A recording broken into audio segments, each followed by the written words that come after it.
ประสบกับภาวะคือหลังจากที่บ่ฟังไผปล่อยกิเลสตัณหาเข้าครอบงำต้องปิกมากราบก็มาปราณสีเป็นผู้ที่มีจิตใจอบอ้อมอารีฮือตานช่วยเหลือสงเคราะห์คนทุกข์คนยากก็ตัดสินใจที่จะเดินทางไปสู่ยังเมืองปราณสี ก็สู่มาเนอะอากาศเริ่มเปลี่ยนก็เพื่อที่จะไปขอกินขอทานตอนนี้ก็กำลังจะเดินทางไป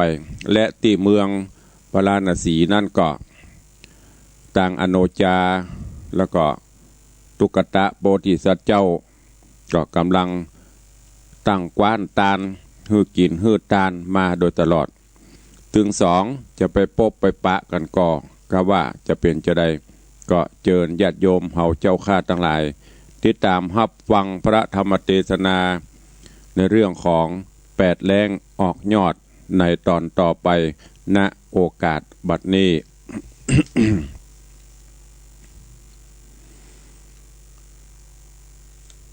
นะโมตัสสะภะคะวะโตอะระหะโตสัมมาสัมพุทธัสสะสัทธโบฟังลาโสตุจนะสัพปุริสะตังหลายตั้งหญิงและชายหนุ่มเทาศรัทธาเก้าเป็นประธานจุงมนาสิการติดต่อบทบาทคอบาลีนิยายมีไปแจงพระจริงแสงเตสนาวัดเตอุโพดังนี้ว่าภิกขเวดูราภิกขุทั้งหลายอันเป็นสายอริยญาติเจือนักปราชญ์ทะลงญาณส่วนเศรษฐีพานปู่เฒ่าก็ป้าเมียหนุ่มเนามาวนเดินเตียวโหนไกลโหดได้หลาย10 โยชน์กันนะนาเปื้อปอกมาเมืองเก่าตามกำเล่าจะไข่เตียวตั้งไปจะใจ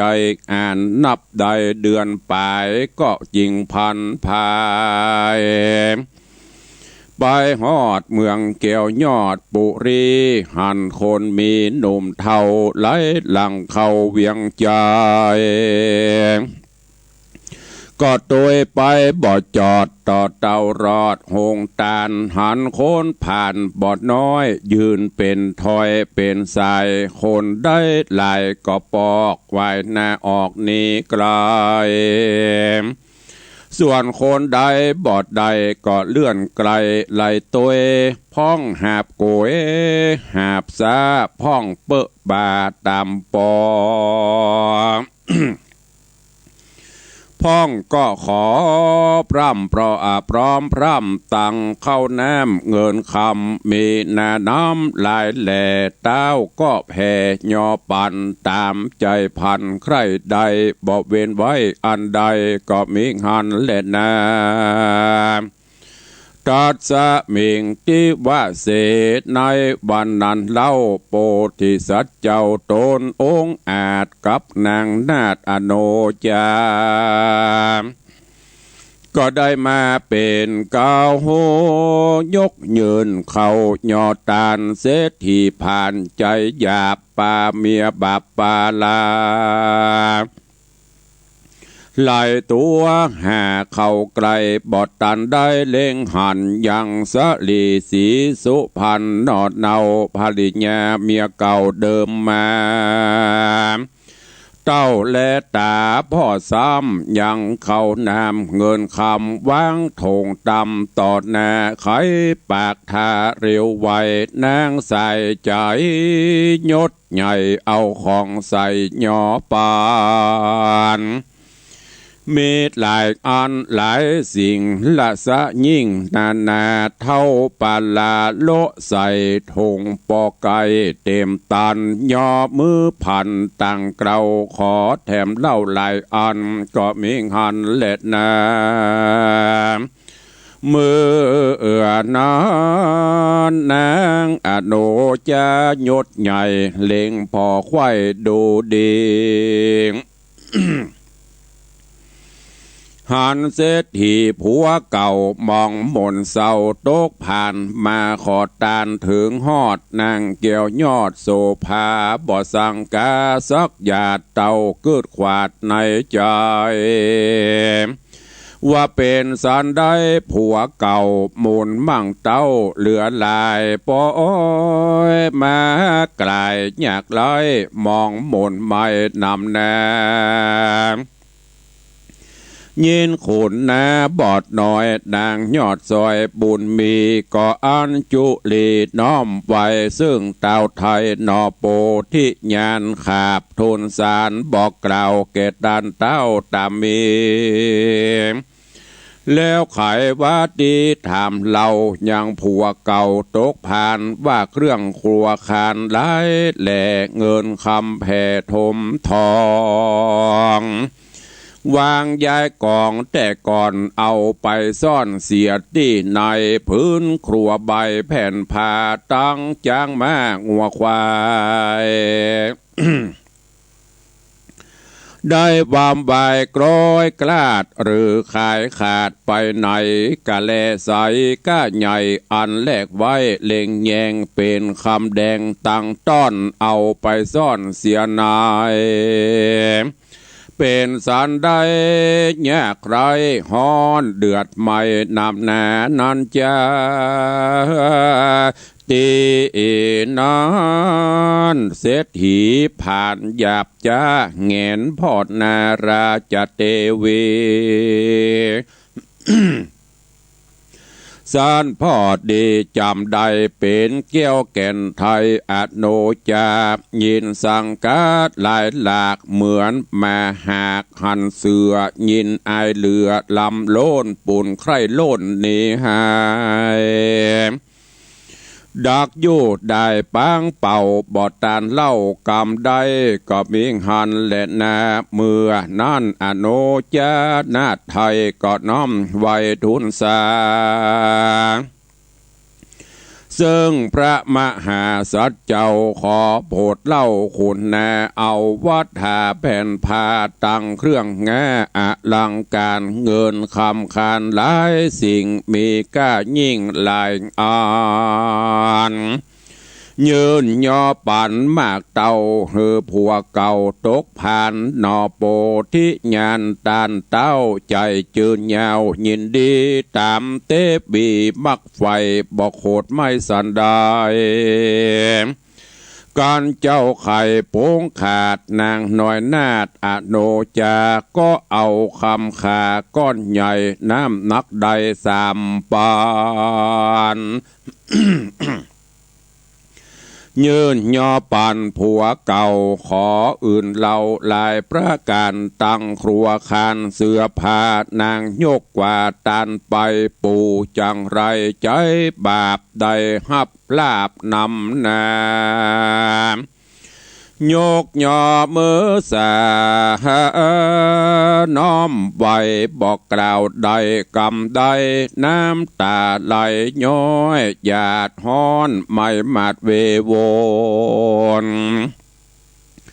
ก็ถอยปีกบอกหนออกไว้แน่ออกขึ้นแม่ก็มีหันเล็ดแน่อันว่าโชติละบาปเศร้าเศรษฐีเก่าตกผ่านมีใจบ้านจื่นจอยป่าเมียน้อยปาลารีบไกลกลาไปสู่ยังที่อยู่เดิมอ่อนซ้ำอาวรฮ้อนหายห่อเหือนใจเปปางหาที่บางบอดใดเป็นต้นไม้เครือวันขึ้นเกี่ยววันย้อยหยาดหลังคาก็มาขาดเป็นหัวฝาตกจูลุ่มไตปวกขึ้นไล่กินตงเป็นตกลงกองไข่เหตุละไว้เมื่อนานเศรษฐีผ่านปูท่าเอา มองม่นเสานำนาก้อยลิมาไว้ตอมแป้งตูบตอมปอนนอนบอดเตี้ยวจอนสอสอดกึดใจหอดพิจารณาว่ากูเกิดมาปางดีบุญบาปจีป่าเป็นได้เครื่องเข็นกันอยากนับเต้งหากสองตีเป็นเศรษฐียศใหญ่นับว่าได้สองโหน ยามทารนอยากได้หาบอดได้โป่งปันปี้น้องพันพระต้องห่างหายเนยามเป็นดีมั่งเต้าเขาหลังเขามาจูว่าพี่น้องกูแต่เล่าสืบแต่เก้าเดิมมา เป็นวงสาเจือจาดตัดบอกขาดไปใดบอกว่าไกลและไกลเขาเสาะใสทำหา ยามอนาถาต่ำจ้าแม่นว่าหน้าต่ำกันเขาบ่หันสักผู้บอกกล่าวอูกรรมดีโชติละเศรษฐีใบบอดกึดหูหอดไปลุนเล่งหันกุลเมื่อซอยเมื่ออยู่ตูบน้อยมุงคา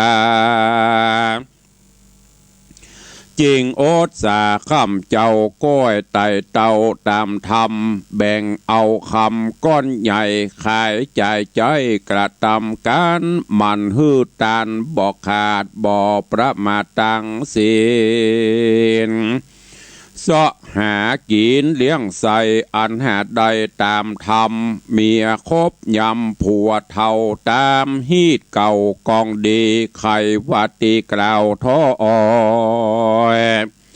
กวนจื่นจ้อยปิญาบ่ปาลาหยาบจ้าบ่ดาว่าผัวแปงผัวบ่แข่งด่าหยอบ่ต่อบ่ต่อยปอขัวฝือขัวเฮือนบ่อฟ้าเฟื่อนโคดไม่อดใจไว้เป็นตื่นนอนเมื่อคืนกึดป่องตาวันส่องกระทำการบ่อปอนานสะร่ำเข้าของก็พร่ำมีมาบอกอนาถาก้อนอยากบ่ลำบากเครื่องขี่เงินคำมีจ่ายใจดังไพรไตเจ้าเมืองบ่อปอเครื่องเดือดฮ้อนเหมือนเมื่อก่อนเดิมมาก็มีหันแหละนะ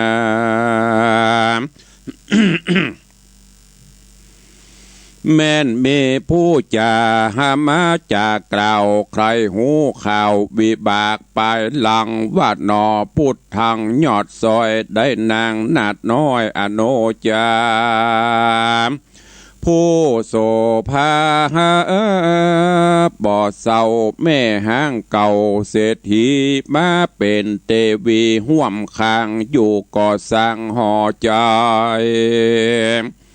เป็นกรรมได้ตอบทองจุงจีจ้องไข่มาก้อนคำขาก้าใหญ่เกิดป่าไม้ดงดานกำสมปานแห่งเจ้านะบุญเก่าสันได้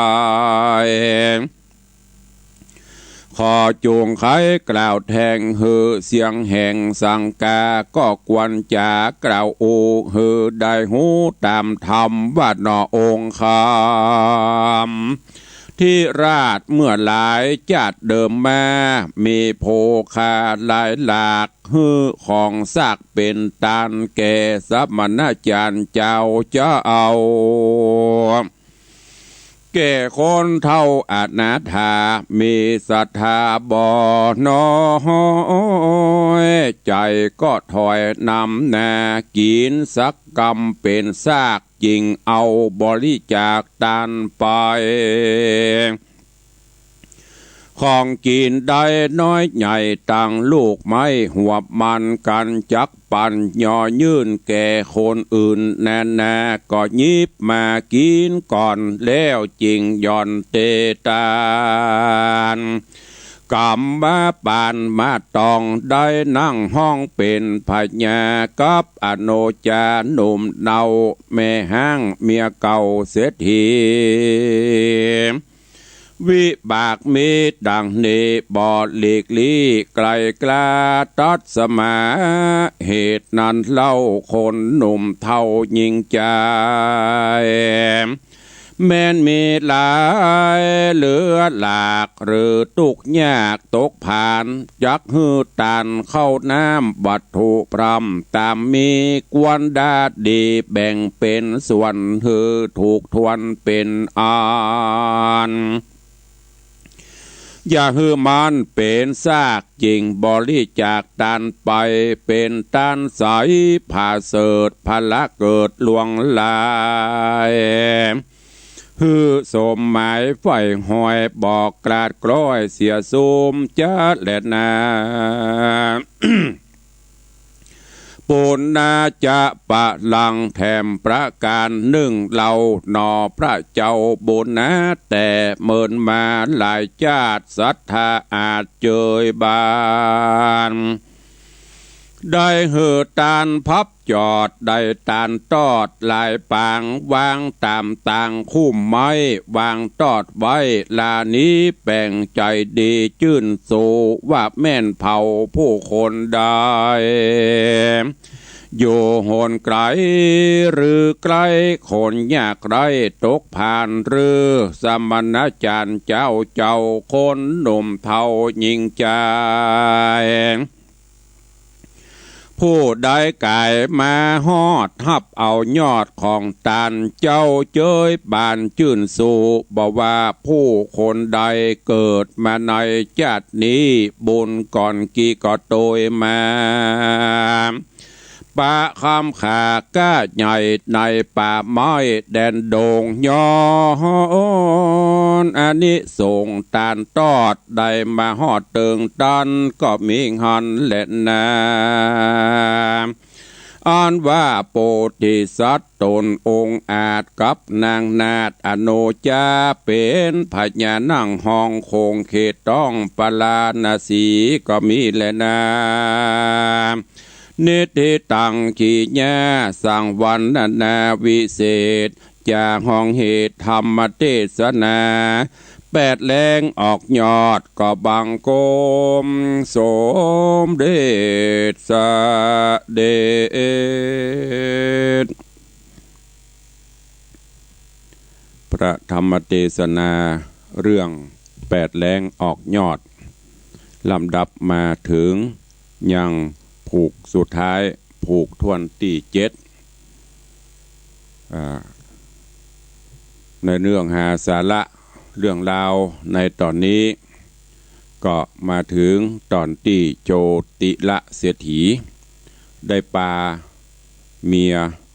หรือว่ามเหสีหรือว่าภรรยาเมียใหม่หลังจากที่ได้จะเลิกล้างกันกับอโนจาแล้วก็อโนจาก็ได้ขอล่ำขอลาออกบ้านออกจองไปซึ่งตอนนี้อโนจาก็ไปได้ดิบได้ดีละได้ไปเป็นมเหสีของพญาเจ้าเมืองก็คือโพธิสัตว์เจ้าตุกตะเฮาบุญเก่าปางหลังเปิ้นมาถึงย้อนกล่าวถึงยังโชติละหลังจากที่เป็นเสียทีถึง2 เตื้อเมื่อก่อนนั้นมาตอนอยู่กับอโนจาก็กินแอวฟุ้งเฟ้อสุดท้ายมาก็ขับทรัพย์สิ่งสลิงคันก็มีอันเปลี่ยนไปคือจิบหายไปหมดเมื่ออโนจาได้ไปรับหูดีมาที่ไปกับปิกมาขอสุหมอกสุมาเข้าของสัมปติจากนั้นก็อยู่ตามศีลกินตันธรรมสุดท้ายกับปิกมาได้ดีแหมรอบ2เป็นเสียทีรอบ2ก็มาเกิดความโลภแหมกะแลกะเลอเปิดมากรรมสมปานจัดดีอันแรกกันไปหมดสุดท้ายอโนจาทนอยู่บ่ได้ก็ขอลาแล้วก็ไปพบไปปะใส่หนอโพธิสัตว์เจ้าได้ไปเป็นมเหสีส่วนต่างโจติละเศรษฐี ก็ประมาทเดินเล่อกินแอวใจทรัพย์สัมปติที่มีอยู่จนหมดจนเสี่ยงสุดท้ายก็ไปเป็นยาจกวันิพกขอตานดำเนินการมาก็หูข่าวว่าเมืองปาราณสีเปิ่นพญาเจ้าเมืองเปิ่นฮือกินฮือตานดีก็เลยปาเอาเมียเดินต่างเพื่อจะไปขอขณะนั้นต่างโพธิสัตว์เจ้ากับอโนจาก็ตั้งกว้านตาลพอตั้งกว้านตาลมามาถึงวันนั้นตึงโจติละเศรษฐีตึงเมียก็ไปเข้าแถวแต่เบิ่นเหมือนอย่างเฮาแจกของปัจจุบันเนี่ยเนาะเบิ่นจะเข้าแถวเลี้ยงแถวขยับเข้าไปบางพ่องก็ได้นักบางพ่องก็ได้น้อย แต่ส่วนมากเพิ่นก็แจกเป็นถุงเต้ากันอโนจาโจติละเศรษฐีขยับเข้าไปถึง อโนจาจำได้ว่าอันนี้มันผัวเก่าเฮานี่ก็เลยกระซิบกราบทูลฮือโพธิสัตว์เจ้าได้หูก็ขอพระราชทานเข้าของสัมปตินักหน่อยเอาใส่ฮือโจติละเศรษฐีบ่ได้พอแน่ก้มหน้าก้มตาตีกระสอบเอาติ๊กเปิ้นก็ฮือเขาใส่เข้าไปสปะสปันจากนั้นอโนจาก็ถามว่าเป็นจะได้เดินต่างมาถึงที่เพความเป็นอยู่เป็นจะได้กะแลที่เอาไปแลกเหรอเป็นจะได้โจติละเสียทีได้ยินสะดุ้งยั่วแงนพอแน่อันนี้มันอโนจาเมียเฮานี่นางยังมาได้ดีได้ดีมาเป็นมเหสีเพศแต่ก็ไม่ได้ปริปากหยังก้มหน้าก้มตาตังอโนจาก็พระราชทานตึงเงินตึงคำกำเกลือเสื้อผ้าอาภรณ์เฮือโมดก็เพราะย้อนนึกถึงอดีตความหลังก็ไม่ได้โคตรได้เกียรติอย่างโจติละเสียทีเมื่อได้ฮับแล้วก็ฟังเพราะอายคือเมียเก่าตัวฟังตึงเมียคนปัจจุบันเนี่ยปากันออกมาปิกบ้านเก่าบ้านเดิมที่เคยอยู่ไปพอบ้านเก่าบ้านเดิมเมียลุปุปังมดปวกหวดผ่องตรงหยาดผ่องหลังคาเป็นวินเป็นยุดไปหมดเพราะไม่ได้ดูแลเมาออกบ้านออกจองไปเสาะขอทานขอกินไปก็มาเกิดถึงว่าก็พอจะมีสมบัติมาพ่องรัฐที่เปิ่นพระราชทานแบ่งมาฮื้อเนี่ยก็เลยมาจ่าตึงเมียบัดตอนนี้ไปเฮาจะปฏิบัติตนปฏิบัติตัวแห่งใหม่เนาะอยู่ในศีลกินในธรรมมีนักกตานนักมีน้อยกตานน้อยเอาพุทธธรรมะสังฆะเป็นสรณะที่ปึ้งเฮาตุกเฮาอยากมาเมินละตอนนี้ก็ได้ครอบครัวมาพ่องก็ก้อยกินไปแบ่งกินแบ่งตานไปเนาะจนสุดท้ายก็เข้าสู่ภาวะที่ปกติปอจะมีอันจะกินปอจะได้อยู่ปอจะมีที่อาศัยห่อเฮือนเดือนดับก็ลื้อมาแปลงเป็นตูบเป็นปางอยู่กันไปย้อนกล่าวถึงหากว่ามีผู้สงสัยว่านี่อย่างโพธิสัตว์เจ้าเป็นผู้มีบุญแล้วยันใดถึงต้องมาได้เมียเก่าเปิ้นคืออโนจาเมียเก่าของโจติละเสียถีเปิ้นกล่าวไว้ว่าในอดีตชาติปางก่อนโดยบุพกรรมโพธิสัตว์เจ้านี่ก็ฮื้อกินฮื้อตานอย่างเงี้ยแต่ว่าของตานที่จะเอาไปตานเอาไปยื่นไปปั่นฮื้อเปิ้นนั่นมันเป็นของที่บริสุทธิ์คำว่าบริสุทธิ์ในนี้ไม่ได้หมายถึงว่าเป็นลักไปโจกของเปิ้น คือจะต้องกินเนี่ยก่อนถ้าเป็นอย่างผลไม้นี่ก็แงบเห็นหน่อยให้เดือดไปขี้ซากถ้าภาษาบ้านเฮาภาษาเมืองน่ะขี้ซากเอาไปหื่นไปปั่นให้เปิ้นไม่ได้เป็นของบริสุทธิ์สดใสใหม่ๆซิงเอาขี้ซากไปให้เปิ้นตัวเก่าบุพกรรมก็เลยมาได้เมียเก่าเปิ้นเป็นขี้ซากเปิ้นนี่แหละนั่นหรือบางสิ่งบางอย่างจะฮื้อกินฮื้อตาน ก็เอาของเก่าของเกลือไปฮื้อเปิ่นอันเนี้ยญาติโยมทั้งหลายจึงเป็นที่มาที่ไปถึงปัจจุบันเนี้ยคนล้านนาเฮาเวลาจะกินจะตานเปิ้นจะมีขันข้าวตอกดอกไม้เปิ้นจะมีน้ำข้าวมินส้มปล่อยมาขอสู่มาเนี่ยสู่มาขวดตาลสู่มาขวดตาลปอเวแม่มอนเขาเวลาเพิ่นจะกินจะตาลเนี่ยของใหม่ๆซิงๆก็หรอแม้แต่ผลละหมากลากไม้อยู่ยังต้นก่อนที่เปิ้นจะกินเปิ้นจะเอาไปตาลเสียก่อนตาลของสดๆใหม่ๆจากต้นอันหนึ่งก็คือเป็นกตัญญูกตเวทิตาตาลคือป่อคือแม่เจ้าของเก่าเจ้าของเดิมเปิ้นเนี่ยจึงเป็นที่มาที่ไปมาจนถึงปัจจุบันเนี่ยฮีดเมืองเฮาเวลาจะกินจะตาลมคณายกหรือปอจานจะต้องเอาน้ำข้าวมินส้มปล่อยข้าวตอกดอกไม้มาขอขมาหรือว่าขอสู่มาขวดตาลจึงเป็นที่มาที่ไปจนถึงปัจจุบันเนี่ยคนอื่นคนไก่ที่เปิ้นมหันเปิ้นบอกโอ้จ๋าเนี่ยอย่างโหผีเบาพิธีรีตองนักแต่หารู้ไหมว่าอันเนี้ยคือเป็นสิ่งที่บรรพชนเขาได้ยึดถือมาจนถึงปัจจุบันนี้เปิ้นกินอย่างเปิ้นใจเย็นเปิ้นใบใจฮ้อนใบหีบใบฟัง แล้วก็อันที่มีเข้าของสัมปติมาปบมาปะเงินคำกำเกลือฝังอยู่ตามป่าตามเขาก็โดยอานิสงส์ของโพธิสัตว์เจ้าตุกตะเมื่อก่อนเปิ้นได้ฮื้อตาลคือตาลตอดบัดเดี๋ยวนี้บล่ำหานละประเพณีตาลตอด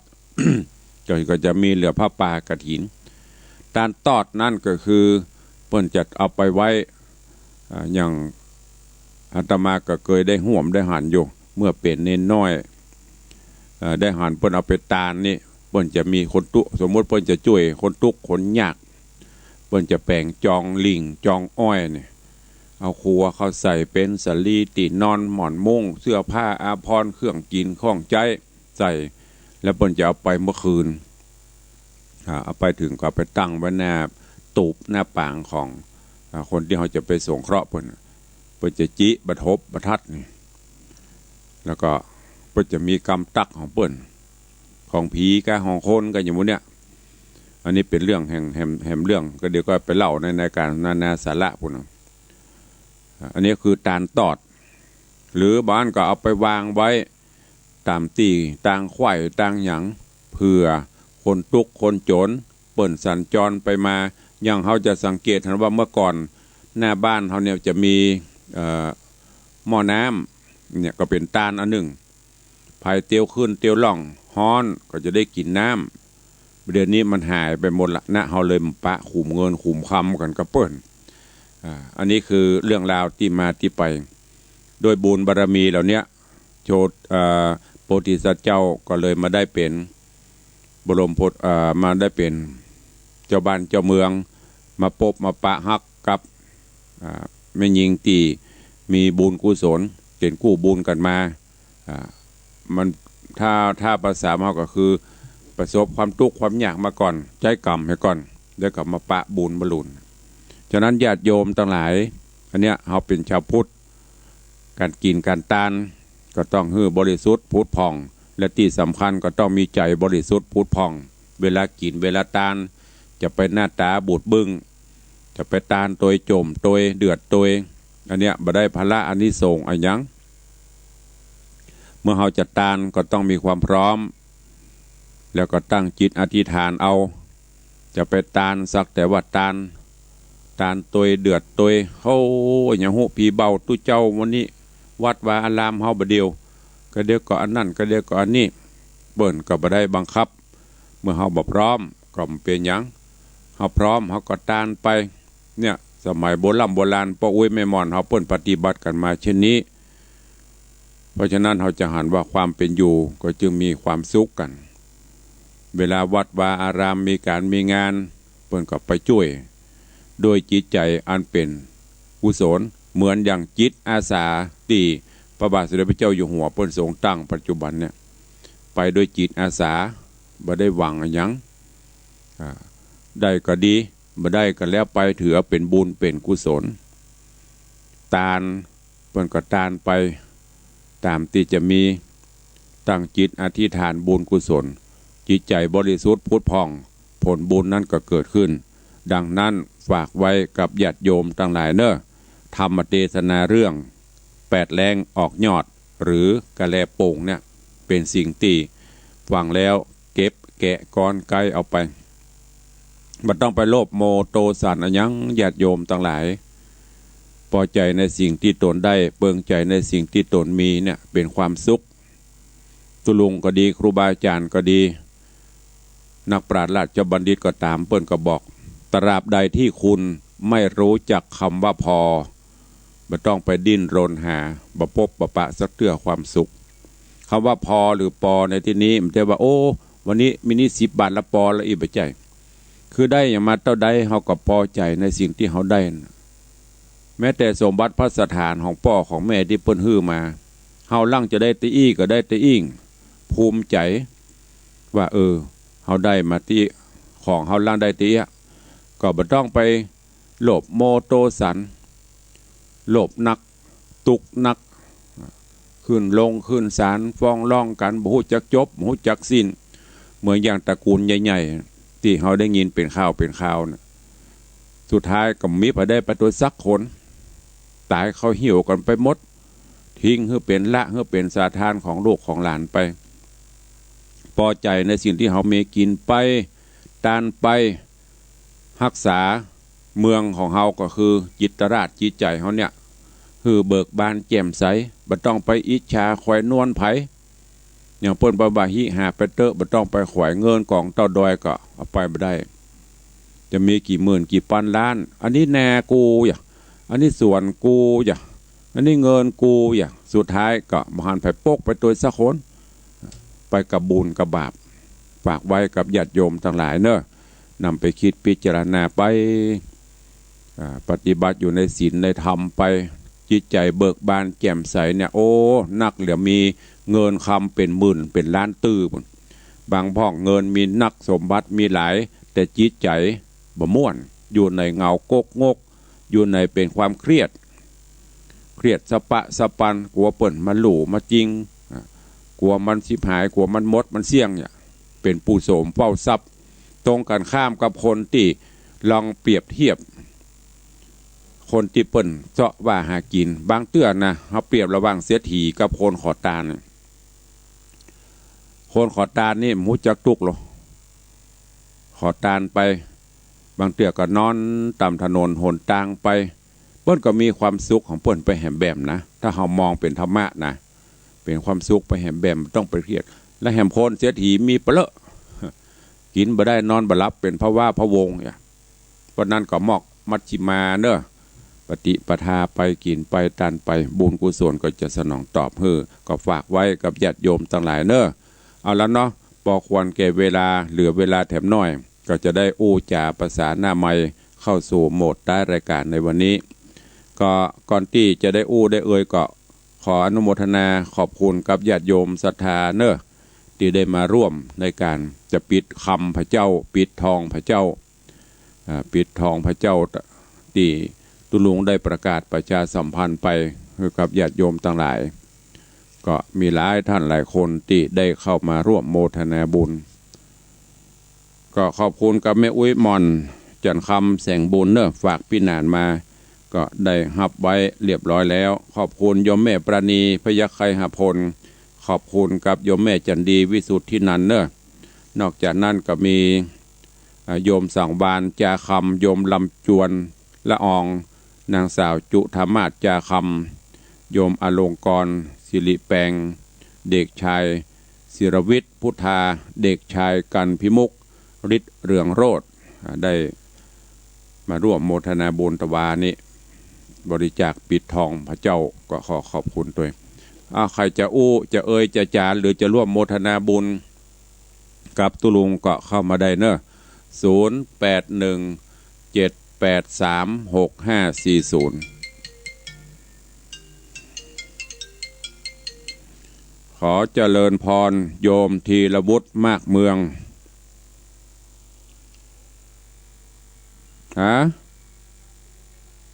ครับ ครับขอบคุณอนุโมทนาสาธุเจริญพรเจริญพรสายต่อไปไอ้สาครับโอ้มาเจ้าไอ้มาติดดีสอนดีแท้ๆเนาะเดี๋ยวมาตัวกันถึงว่าได้นั่นน่ะมันถ้าเป็นโลกอย่างเนออันเนี้ยให้ได้ใส่กันน้ำเป็นหมื่นบริการเนี่ยมันถ้าเป็นโลกมันดูแลสุขภาพเลยนะครับสาธุอนุโมทนาเนอสาธุขอบคุณกับโยมพี่ไอธนวัฒน์สุสิงห์คำพอเลี้ยงส่งเนี่ยเป็นมหากุศลของพอเลี้ยงของไอธนวัฒน์กรรมกันปนกินตันไปมีความสุขไผว่าได้ก็จ้างต้องไปเดือดร้อนออกรถปีกมากันนอนคำมากับไหวพระสวดมนต์นอนบางพ่องก็โปรเป็นพระว่าพระวงอันนั้นจะเป็นของกูก็ฮะอันนี้กูจะได้ก็ฮะกินบ่ได้นอนบ่รับเหมือนตายนะนั่นมันต้องไปโซนอย่างมันอย่างที่ตุลุงบอกนะยังมันจะเปลี่ยนของเฮานะแม้แต่ตุลุงอยู่วัดนะบางเตี้ยเขาจังว่าเล่นตุลุงไปเทศกะเปิดมานิมนต์กับไปบ่มานิมนต์ก่อนพักผ่อนอยู่วัดต้องไปซีเรียสอย่างกับมันปฏิบัติหน้าที่ของไปของมันไปมีความสุขเราไปเผาศพทุเจ้าเดียวกันพิธีกรถึงว่าหรอเจ้าครูอ้วนกาครูเบียร์กาบาพินันเบียร์กาหลายคนพูดถึงว่าหรอหิหาไปเตอะมันต้องไปขวายเงินกองเต้าดอยประตูมันได้เงินคำกองเต้าหัวจ้างก็เอาประตูมันได้พ่อของครูบาอาจารย์เผาหมดอันนี้ฝากไว้จะไปนี้มันหิหาไปกินไปตันไปเต่าที่เขามีอยู่สบายเพราะมันตึงมาถึง100 ปีแต่ก็ไปแจ้งสอนคือขี้ค้านนะไม่ใช่ว่าบะซอบหาตายมันจะได้ประตูกับไม่ใช่หิไปหาไปกินไปตันไปทำจิตใจฮือสบายด้วยสบายพักผ่อนไปพ่องเปิ่นจวนไปเอวหั่นเอวนี่กับไปพ่องไปพักผ่อนสมองไปหู้ไปหันไปพอบ้านเปิ่นเมืองเปิ่นเนี่ยมันจะมีความสุขไปชีวิตเขาจะยืนยาวจะไปซีเรียสไปมกมุ่นอยู่กับมันแล้วไปอย่างอันเนี้ยอโนจาเนี่ยสุดท้ายก็ได้ดีนะเจริญพรโยมแม่ขอบคุณอนุโมทนาเนอแม่ปานี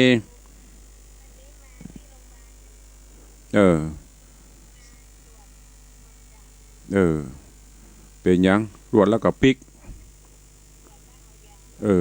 สาธุอนุโมทนาเนอสาธุเจริญพร เจริญพรสายต่อไป จ้าไม่สินวลเจ้าว่าได้วันนี้ฟังอันท่านสองเจ้าจุกแล้วว่าแต่นี่อย่างบอกว่าดีแล้วหรอลูกขวายจะไปมาอู้เปิ้นฟังอายเปิ้นลูกขวายก็มาแจ้งในสถานีเปิ้นว่าได้น่ะโอ้เนี่ยนี่รับดีอีไม่ได้อันบอกท่านบ่ได้ว่าก็บอกท่านบ่ได้มันออกอากาศบอกให้ท่านบ่ได้ได้ยินไปเผเมืองน่านว่าโอ้แม่สีนวลลูกขวาย2เจ้าเลยก็อันอากาศมันเปลี่ยนแล้วเฮาเท่าแล้วแปะเป็นเท่านี่ละอ่อนแต่ว่าบ่ซื่นนี่69ล่ะกำลัง60กำลัง19อยู่เจ้าวันนี้ไปยังแม่รับไปพักไปเนอะได้ฟังท่านก็ยังประจบแล้วนี่เนาะหาว่าท่านมาครูบอกออก2 วันลูกเนาะได้ตัวเก่าประจำประโตดเปิ้นเจ้าอนุโมทนาสาธุเนอสาธุสาธุอนุโมทนาแม่สีนวลลันจวนปฏิวลูกขวายหาว่าเฮาประเทศทำว่ะ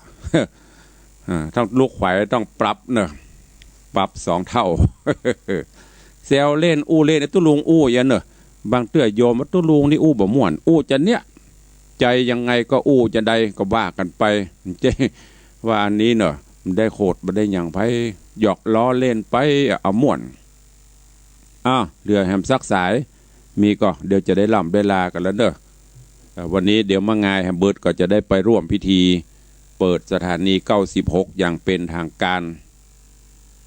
ตุลงจัดหลายตีถึงไฟหินถึงอย่างกับช่วยกันไปเอาแล้วเนาะพอควรแก่เวลาก็เดี๋ยวจะไปเบียดเวลารายการอื่นเปิ้นมันถึงมีมอแฟนคลับตุลงนะเดิมไม่เป็นไรอยู่กันไป ให้กำลังใจกันไปเอาละมอนเหยเวลาหมดแล้วเนอะจะได้ล่ำได้ลากันละอยู่ดีมีสุขเหมือนกันจุตนจุองจุผู้จุคนเนอจัตตาโลธรรมาวัตันติอายุวันโนสุขังพะลัง